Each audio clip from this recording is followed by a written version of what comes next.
Hey everybody, welcome back. This is Vince and you're listening to Breakthrough Entrepreneur. Today we're going to go over our series of small business quick tips to help you make the most of your online presence and digital tools available now. So let's get right into it. Today we're going to be talking about Google My Business. Now, what is Google My Business? Google My Business is a free tool from Google to help get small businesses found on Google Search and Maps. So like a business listing, it'll show your name, address, phone number, URL, business description, hours, any number of things. There's advanced cool features that'll also show things like your social media profiles, questions and answers, Google Posts, a whole ton of things. But today we're just going to go over the basics so you can get up and running or do some tweaks and make the most of it in the time that you have right now. And why is Google My Business important in general? Well, because most of the search engine traffic going through right now goes through Google. They're the 800-pound gorilla in the search engine market. And if you are searching online for something, about 60 to 80% of that traffic will be going through Google My Business instead of Yahoo and let's say Bing. It's also very important because if you're a brick and mortar location or if you have a retail address, you're gonna wanna be found on Google My Business. Here's some stats to back it up. About 46% of all Google searches have a local intent. So that means that people are searching for products, services, and information in their geographic area, which is their city, suburb, or neighborhoods. Now, 93% of local searches now feature Google My Business listings. So that means your competitors and other small businesses and retail locations in your area are using it. So if you're not, it's going to stand out and it's going to make it look like you aren't a trustworthy source.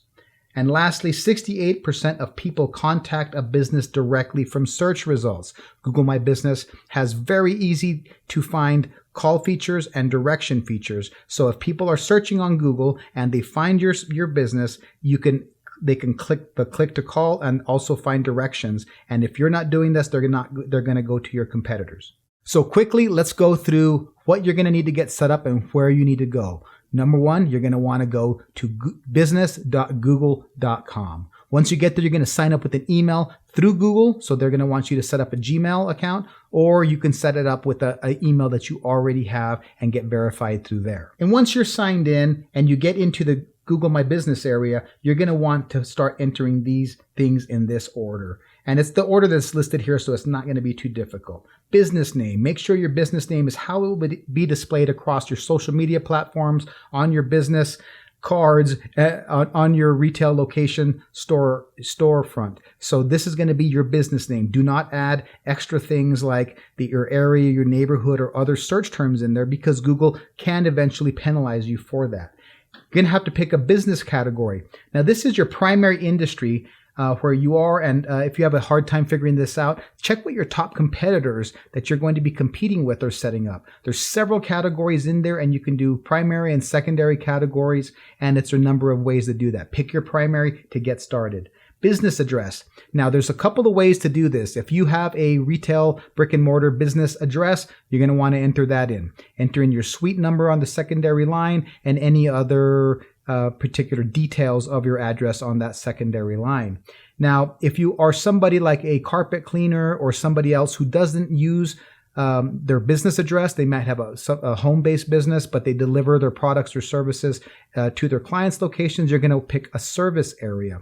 Now, if you're in the third category and maybe you have a retail location and you also deliver to a service area, you can fill both of those areas in. Now, after business address, you're going to want to enter your hours. You're going to have regular hours or special hours. This is a very important area to keep updated because times like COVID, when people are closed or there might be temporary closures, you're going to want to update your hours in here so people can get an idea of which businesses are open and closed and keeping up to date on that. So after hours, you're going to have your main business phone number. This is another area very important if there are times like COVID for closures and such that sometimes your retail address may be closed. You might want to change out your primary phone number to a secondary phone number like your cell phone number or vice versa. So either way, make sure your primary phone number here is the one most listed that most people are going to find online for your business and update it accordingly. After that, you're going to want to add your business website address or URL. Now, if you have a hard time figuring out how to enter that, you're going to want to just copy and paste it from the browser bar that you're in, because it'll include the HTTP or HTTPS address that you've been set up as. Now, there's also a great new function that allows you to do a shortener in here. Now, we'll go into that a little bit more detail later, but you can copy and paste your Google My Business link in a much shorter version than what displays in the address. You can also add more services and products in there too, but that's for another time and a little bit more in-depth coverage. But products and services can be listed additionally in there. If you are certain types of businesses or providers, you can have inventory that you display in there that for your top selling items. If you're a restaurant, there'll be a ton more features such as menu and other things that you can add. If you're certain types of service-based businesses, you can add a lot of features in here as well. And we'll go into that with another video. So after that, you're going to want to add description. So you should always have a short description for your business, kind of like a elevator pitch, where you talk about what type of customers that you serve the most of, what your products and services are, in a brief description, and any other special differentiating items are going to be listed in your description. Do it naturally and don't try to put too many search terms or any crazy speech. Just differentiate yourself in your description so that people understand who you are. You're going to be limited to 750 characters, so use that limitation as a guide. After that, you're going to want to enter in some photos. Now, this is very important. It's actually getting more important since Google is actually displaying a lot more search terms for local businesses based on photos. So you're going to want at least an exterior and interior shots, depending on the type of business you are. Your exterior, sometimes Google will put a default, which is coming usually from when they do the drive-bys in their Google Maps search.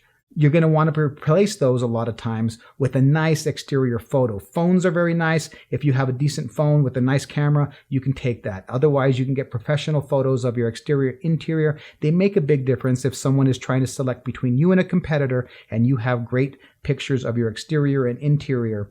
You can also take pictures of your products or services or on a number of other things to differentiate yourself from your competition. Now, there are some advanced features too, like options like your store code if you have multiple location, labels, and extensions if you're using things like call tracking and you have multiple phone numbers too. But those are for a little bit later time. Today's episode is just going over quick tips to get you up and running. Some of the other great features within Google that are just fundamental to getting a good business online presence for yourself is reviews. Now, reviews comes along with your Google My Business, but you're going to want to be proactive in getting Google reviews. One of the main things that people kind of avoid, or maybe it's just a little bit of more hard work, is getting those Google reviews proactively. Now, what I mean is that proactive versus reactively, because usually the first reviews or the people who are most strongly inclined to go and leave a review are the people who have had a bad experience, or that 1 in 100, 1 in 1,000 times where it was really poor service, or that person had a really grumpy day, or the person you fired later on was the one who was interacting with this customer. They get online, they're very engaged in leaving a bad review. However, for someone to leave a good review, it almost has to be outstanding, exceptional service, or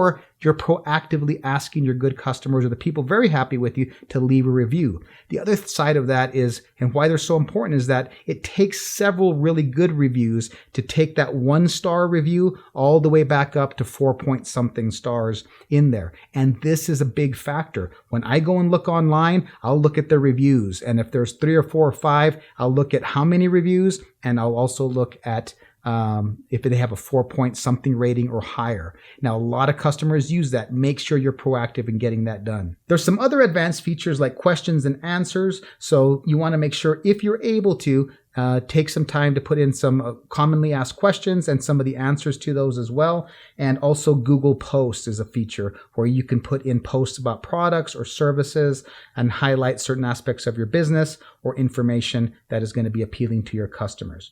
There's also some advanced features that allow you to display your social media profiles in a certain type of setting, but that'll be for another time as well. Just know those exist. So we're here in quick tips. I hope that you got some information that's going to get you to get online and get your Google My Business either set up or to go and take control of that and update it a little bit. Look at what photos are on there, how your reviews are looking. If you can put some Q&As, the commonly asked questions, or some people have already submitted some questions that you need to respond to. Either way, get that set up, get it optimized, and we're going to have another video in a future one that'll go a little bit more in depth into how to optimize this even further and take advantage of the really powerful tools that Google is allowing you to have, including things like analytics and Search Console, which is tied to Google. This is how you see your traffic coming to your website. And there's some little neat tricks that you can do to actually see some of the people coming from Google My Business or your other search results. So thanks for listening. This was Vince for Quick Tips for Small Business from Breakthrough Entrepreneur. Please like and subscribe or leave a comment. Let me know what you thought about this or something I may have missed, or if you have a comment or a question that I can answer a little bit more in depth. Take care, and we'll see you on the next one.